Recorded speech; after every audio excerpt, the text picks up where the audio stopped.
PTI long मार्च के दौरान तोड़फोड़ के मुकदमात में मुलविस शेख रशीद, शहरियार आफरीदी, जरताज गुल समेत दीगर मुल्जिमान अदालत में पेश हो गए हैं। सेशन जज ने प्रोसिक्यूटर वाजिद मुनीर से शामिल तफ्तीश होने वाले रहनुमाओं का रिकॉर्ड तलब किया है। आपको अपडेट कर रहे हैं, पीटीआई लॉन्ग मार्च के दौरान तोड़फोड़ के मुकदमात में मुलविस शेख रशीद, शहरियार आफरीदी, जरताज गुल समेत दीगर मुल्जिमान अदालत में पेश हुए हैं।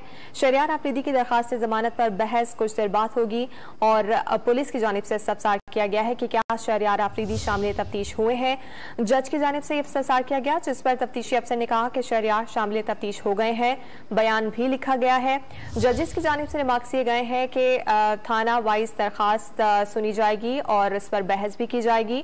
और पीटीआई लॉन्ग मार्च के दौरान तोड़फोड़ के मुकदमात का ये मामला है, जिसमें पीटीआई के रहनुमा अब से कुछ देर पहले सेशन कोर्ट पहुंचे थे और 1 घंटे का वक्फा है समाअत के दौरान, जिसके बाद एक बार फिर से बहस का सिलसिला शुरू होगा।